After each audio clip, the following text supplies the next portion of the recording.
Are you trying to save money, but it seems that window shopping and online sales keep pulling your attention toward them? If so, there is a good chance the brands who keep catching your eye are using cognitive biases to sway you into purchasing. Cognitive biases are mental shortcuts that help us process information quicker, but not always better.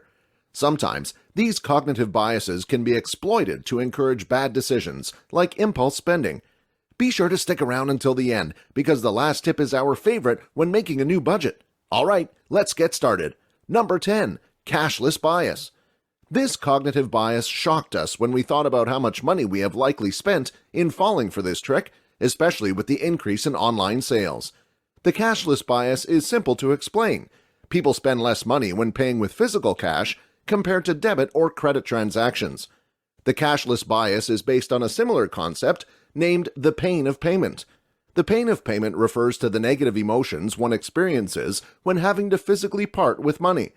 The pain is reduced, however, when the buyer uses cashless means of spending, like credit.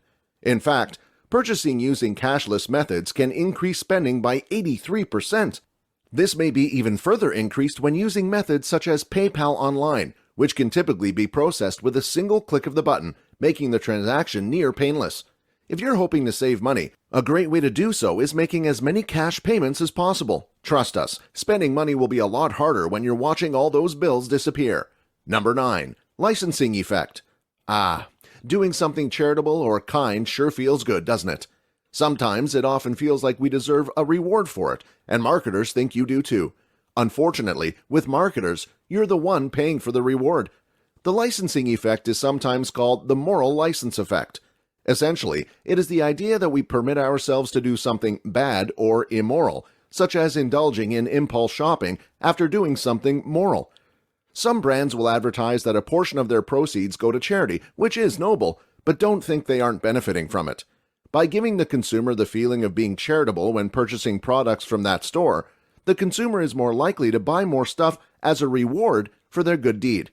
So, while donating to charities is good, try not to go over your budget as a reward. You'll feel worse once the moral license has worn off. Number 8. Recognition over recall. If you're ever staring at your online shopping cart, trying to make a decision of whether you want to make the payment or not, you might want to be aware of this trick some marketers will use to nudge you in the direction of completing the purchase.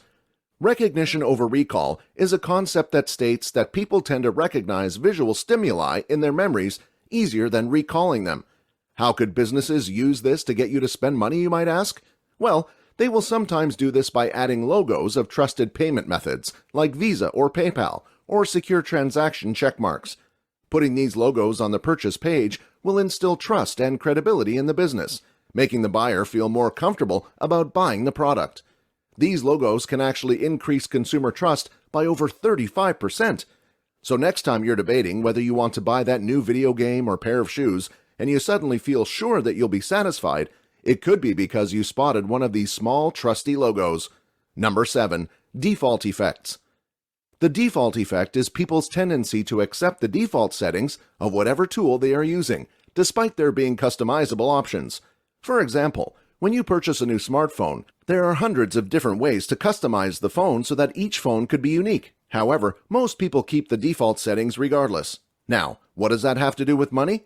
Well, with the increase of subscription-based sales online, like Netflix or Amazon's regularly shipped products, many websites will have the default subscription set to the more expensive annual subscription, rather than the cheaper single-month or single-purchase option. If you're not careful, you might intend to purchase one bundle of toilet paper off of Amazon and end up with a subscription of toilet paper sent to your house for a year. Before you complete your purchase, always ensure that you have checked the default settings thoroughly. Number 6. Hyperbolic discounting. A hyperbolic discount is an effect that is related to the reward bias. Hyperbolic discounts refer to people's tendencies to prefer smaller but immediate rewards over larger but future rewards. I'm sure you can imagine how this is related to spending and saving. Just think of this example. Say you're trying to decide whether you want to buy your lunch or make your lunch at home and save your money for your trip to Paris. Buying takeout is tastier, quicker, and feels more rewarding, but not as rewarding as a trip to Paris next spring. Even so, we tend to fall victim to hyperbolic discounting and somehow put more value on small, immediate rewards than on better rewards in the future. Marketers can use this effect too, by offering you a free gift when you purchase a membership or apply for a credit card. For example, often phone companies will offer a $50 gift card with the purchase of a new phone. Somehow, those $50 seems to balance out the long-term contract you have bought into. Number 5. Goal gradient effect. Once you're halfway through reaching a goal and the end is in sight, don't you feel a rush to finish the task sooner? If so, then you've experienced the powerful cognitive bias called the goal gradient effect. An easy way to make sense of this concept is that people are motivated by how much is left in a task, not by how far they have come. Even though climbing the ladder might sound more rewarding, as if we have conquered a journey, in reality, we just want to get the job done. Think of when you're writing an essay for school and you're on the last 500 words. You likely aren't feeling motivated by the sleepless night you endured to get to where you are. Rather, you're motivated by the fact that there are only 500 words left to go until you can sleep. How does this relate to spending, you might be wondering? Well, look at any of your loyalty programs, like that of your favorite coffee shop. If you buy 9 coffees, you get the 10th coffee free. Researchers have noticed a trend where consumers will purchase coffees at a faster rate once they are over the midway point of 5 coffees. As soon as they're over halfway to their goal of a free coffee, they'll rush towards it, even if their budget doesn't allow it. If you're enjoying this video, then make sure to subscribe and leave a comment saying, "I subscribed," and we will personally reply to your comment. Number 4. Primacy and recency effects. The primacy effect goes hand in hand with another cognitive bias called the recency effect.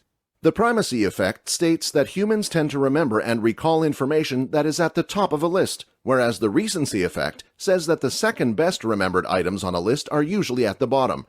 The primacy effect is especially useful in online shopping. Next time you're shopping for clothes, if your favorite item is at the top or bottom of the page, compare those price tags to the rest. There's a good chance those items will be the most expensive. So before you go with your gut instinct and think those items are the best ones, take a good look at the cheaper items in the middle. You may have just been overlooking them. Number 3. Near-miss effect. The near-miss effect is a strong cognitive bias that is correlated with gambling addictions, so it makes sense that being aware of it can save some people money. However, any brand that offers instant win sweepstakes contests also triggers this effect. Essentially, the near-miss effect triggers when you lose but you perceive you nearly won, stimulating the same area in your brain that is triggered when you actually win a reward. So, if someone has an addiction to slot machines, they may perceive every lost spin as a near miss from that jackpot, giving them the motivation to continue gambling even as their wallets are drained. Of course, there are many other factors that contribute to gambling addictions, but it is a good bias to be aware of. When a brand offers grand prizes like a chance for Super Bowl passes with each soda bottle, the near-miss effect might be triggered. This might make buyers keep going back for more of that brand soda, even if they're normally not a regular purchase. Number 2. Survivor bias. The survivor bias is people's tendency to remember the success stories of a product while ignoring the negative ones. Think of any weight loss commercial that shows before and after models looking dramatically different by simply using a miracle pill. It is easy to fall for these tricks, but there is always fine print that states that the pill only works with a healthy diet and exercise. Also, if you dig deeper, you'll likely find a handful of negative reviews that break the illusion of a quick fix for a beach body. There are many other products that can use this bias to their advantage as well. Nearly every service you can purchase will place rave reviews on the front page to entice you to choose their brand. Before making a purchase you might later regret, make sure to research the good and bad reviews thoroughly. Number 1. Labor illusion. The labor illusion is a cognitive bias that is often used to imply that a product is handcrafted and thus valued more. Essentially, people value items that they know a specific amount of labor has gone into. It might sound weird, but people value and respect hard work and are willing to invest more if they can visualize someone building an item for them. Nearly every specialty coffee shop is evidence of this theory. People will wait in long lines and spend upwards of $5 to experience that comforting and satisfying hand-brewed Java tailored just to their liking. However, if you're trying to save, maybe stick to your own handcrafted coffee.